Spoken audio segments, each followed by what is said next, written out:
92.5, streaming all over the world at rebelradio.com. We got the one, the only legendary bassist, founding member of Judas Priest, Ian Hill, live on the phone line. What's up, Ian? How you doing? I'm fine, thank you. And yourself? I'm doing great and getting ready to come see you tonight at the Credit Union One Amphitheater in Tinley Park. Tickets are still available. It's going to be Judas Priest, Alice Cooper, and Corrosion of Conformity. What a great lineup. How did this tour come about, Ian? It's something I think it was the Alex people who suggested it, you know. Yeah. And we've worked with Alice many times over the years. We've run into each other all the time, you know, festivals in Europe and what have you. But we did a tour with them back in '91, the Operation Rock and Roll tour. I remember that. And you know, we've known Ozzy. We've known Ozzy since then. And you know, we get along great together. They're a great band, and it's a great bill, you know, Judas Priest and Alice Cooper, and two heritage bands, you know. Oh, definitely. And it's a great opportunity to see really two different styles, you know, of heavy metal band, and it really is. It's a great lineup, especially with COC as well. COC, they're a great bunch of guys as well. COC starts the show at 6:45, and then Alice Cooper, and then you guys, right? Yeah, we're on around 9:40, I believe. Awesome. We're going to give away tickets at the Rebel Radio Judas Priest pre-party at JMO's in Mokina, next town over. 2 to 5 today, 3 to 5 Judas Rising. I'll be playing drums. I already told you I play drums in Judas Rising, but that's an honor for you guys. We love Judas Priest. I'll tell you that for sure, Ian. Oh, that's my boy.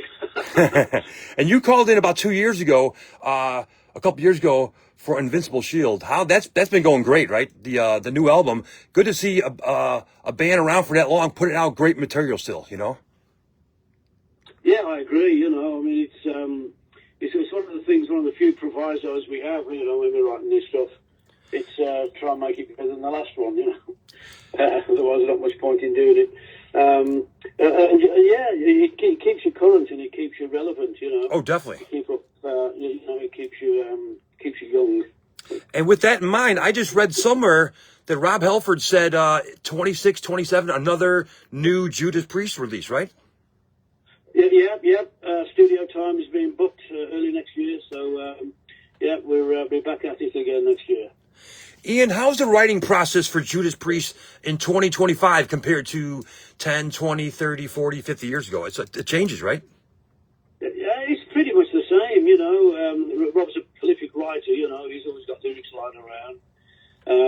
And Richie now is the main songwriter. He comes up with the riffs and the chord sequences and what have you. And when there's a sort of credible song, Scott and myself will get a copy of that. And he'll put his drum patterns and I'll put my bass lines down to it. And then, you know, get together and then iron out any wrinkles that might be. Now, do you guys write more songs? Like, say you like write 15 or 18 songs and then pick the ones you fit, or how does the process work for picking songs for the next release? Yeah, generally so. There's always a few songs left over. And the main reason they don't make the album isn't because they're inferior in any way. It's basically because albums got a flow. You know, got a flow, and you know, a variety of tempos and feels on there. You know. Obviously, if you've got two, which you got the same sort of vibe, you pick what you think is going to fit best, you know, and then you construct the album in that way. So there, you know, there's no jarring changes. It sort of flows from start to finish. Definitely. It's Rebel Radio. Scott Davidson talking to legendary bassist Ian Hill from Judas Priest. Congratulations! Finally, the Rock and Roll Hall of Fame. Let Judas Priest in. That's awesome. Congratulations. Oh, thank you. Yeah, it was a great night. It really was. So, one of those things, you know, I wasn't sure about it to start with. You know, you start to think to yourself, well, it's been all these years now. Do we really need this? But once you're there and you do it, you get this great feeling of fraternity. You know, and you're like a member of a special club. There's all kinds of different acts there, you know, from pop acts to country music. Oh, definitely, yeah, wide variety. And ourselves, you know, and everybody was getting into it. I mean, I was sitting there watching Eminem, you know, and I got rap on it eventually, you know. It was great. Of course, Lionel Richie was there, Dolly, of course, Duran Duran, that come from the same sort of area in Britain that we do. And, you know, it's just a great feeling, great warm feeling of fraternity, like you're a member of a big family. A great feeling. Ian, let's go way back. The very start of Judas Priest. How did it start? You guys were friends? How did Judas Priest start when you did? Yeah, that's right. We basically school friends. You know, I mean, we didn't really become friends until we had this common sort of taste in music. I'd known Ken since he was probably 4 years old, you know, but we didn't become friends until we were teenagers. We started to listen to the same kind of stuff, which then was, you know, Cream, Hendrix, Fleetwood Mac, you know, Free, and all the old blues rock bands and what have you. And it went from there, really. I mean, I was a bass player because my dad was, you know, he used to play jazz bass, cool. Jazz double bass. And that's where I got my genes from. And Ken was a king guitarist and a drummer called John Harris, you know.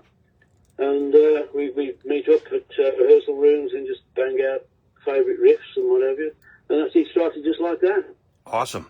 All right, so we got a new release coming. No name titles yet for the next one. It still be. Has it started? The writing process started yet for the new release? Yeah. There's quite a bit of material already. Like I say, as soon as it's a credible song, Scott and I will have a listen to it and put our parts of it. Do you ever write on the road? You're touring every night. Maybe an off day. Does the band get together and write some riffs, or is that all when the tour is done? Ideas come on the road, if you know what I mean. Yeah. Nothing's put down. It's an intense time, you know, touring, travelling from one place to the other every other day, you know, and of course you've got enough on your plate playing the songs on stage. So downtime is generally downtime, and we take it easy on the days off for the most part, anyway. What's next for Judas Priest after this tour with Alice Cooper and COC? Not much. Like I say, early next year, studio time is being booked. In that time, we polished up a little bit, and like I say, we get together early next year and start putting them down. Awesome. Now, Ian, July 5th, Ozzy Osbourne had his final show. Of course, Judas Priest was invited, but you already booked, though, weren't you?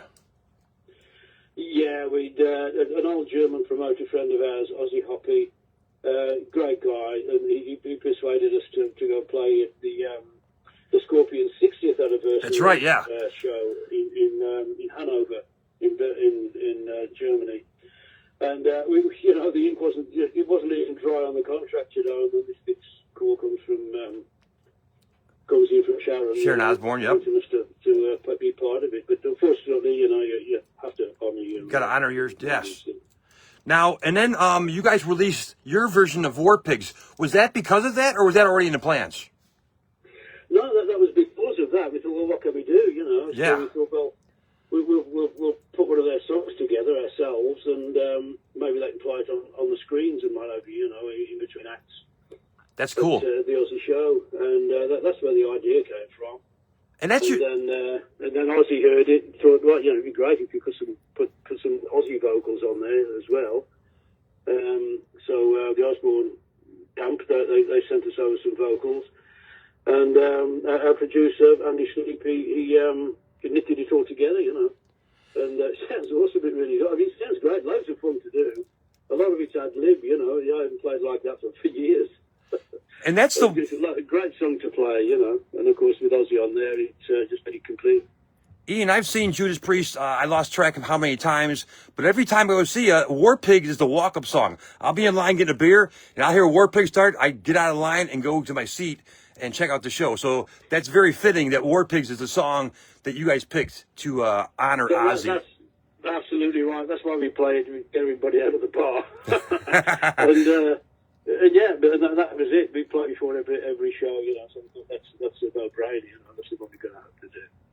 Ian, Rebel Radio here. We've been on for 31 years and about 3 or 4 months on Rebel Radio, and we don't just play Another Thing Coming or Living Through Midnight, or Breaking the Law. We play everything from Dissident Aggressor, which you picked, which is coming up, to the new stuff, to old stuff in between. We play, there's no limit of songs we have not played for Judas Priest. So thank you so much for the great music for all these 50 plus years. It's amazing. Scott, the pleasure's been all ours, believe me. And I remember seeing you guys at House of Blues in Chicago, hanging backstage with you guys, with Glenn. He was super cool. You guys were always super nice guys. Thank you so much. I cannot wait to see the show tonight. What do you want to say to your fans here in Chicagoland before I let you get ready for your show? Oh, yeah, we can't wait to get up there and start playing in front of you guys, you know. Chicago's always been a happy place for us. You've always been very kind to us, you know. We're reaching to get up on the stage and start belting it out. Now, a listener texted me and said they heard from another radio station that they said Rob's not going to tour no more. That has not been announced at all, right? No, yes. Don't believe what you hear a lot of times, right? Or see on Facebook or something. So we got a new album coming out, 26, 27. Can't wait for that as well. Ian, we also play War Pigs, the version without Ozzy, and now you got a new version. They call it the charity version with Ozzy. Why do they call that charity version? Does the money go towards the charity? Yeah, this one's going out as a single, and you can purchase it. Don't ask me how in this day and age, but yeah, and all of the money from that is going to the Parkinson's Foundations, the Glenn Tipton Parkinson Trust, and there's one that Ozzy was involved with as well. But yeah, it's all going to the Parkinson's cause. Awesome. Of course, for Glenn, hopefully Glenn, how's Glenn doing these days? What's going on with Glenn? He's doing about as well as he can, you know, given the situation. He shows up from time to time, you know, and gets up on stage and there's an encore, right? And goes through one of the encores with us. But you know, it's getting more and more difficult, you know, the way this disease takes hold of you, you know. But you never know. There's hope, you know. Hence the charities that we're donating to, and let's hope they find something that well, if not cure it, at least keep it at bay, you know. Now, how can one donate charity for the Parkinson's? You watch the video on YouTube, and the more views they get, the more money it raises too as well. Is there? How can they someone donate money for Parkinson's in Glenn's name? I'm not sure about that, to be honest, but I'm sure if you just Google Glenn Tipton Parkinson's Foundation, it'll come up and there'll be information on there. Okay. Awesome. Ian, I can't wait to see you tonight. Thank you so much for calling in. Good luck on the rest of the tour. And I'm going to put you on the spot. Have you ever been a DJ on the radio before? No. All right. This is the first. I don't think I haven't got the bubbly personality for a DJ, mate. Not like yourself. This is the first time for everything. Ian Hill, now the DJ for Rebel Radio. I want you to introduce the song War Pigs with Ozzy and just squeeze Rebel Radio in the end or somewhere, okay? Thank you so much. We'll see you tonight, buddy. Hi, this is Ian Hill from Judas Priest. You're now going to be listening to War Pigs, recorded by ourselves and with Ozzy. And you're hearing it on Rebel Radio Chicago. Enjoy, fans. Excellent job. You're our new morning show starting Monday. You could go on. You could DJ on tour as you're on tour from the tour bus. Yeah, that'd be a first, wouldn't it? Awesome. See you tonight, Ian. Okay, see you, Scott. Be safe, mate. Thank you. Bye. Okay, bye-bye. Bye-bye. See you later. Bye. See you later, Ian. Have a good night. This is Rebel Radio. We're still live on the air. Here's Black Sabbath War Pigs version by Judas Priest with Rob Halford and Ozzy Osbourne. This interview is brought to you by the Rebel Radio pre-party today at JMO's from 2 to 5, 3 to 5, Judas Rising, and we're giving away free tickets for Judas Priest, Alice Cooper, and COC. See you there.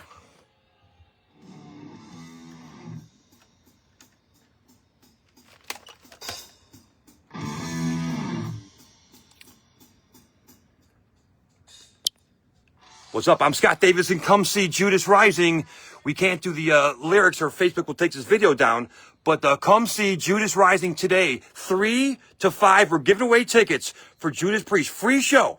Judas Priest, Alice Cooper, and COC tonight at the Credit Union 1 Amphitheater. We'll see you there. Thanks for watching this video, and thanks to Ian Hill and Judas Priest for calling in. Have a great day. See you at JMO's and then Judas Priest tonight. Later. Switch over to rebelradio.com to hear this double dose of Judas Priest. It's War Pigs now, and then Ian Hill picked Dissident Aggressor up next. Later.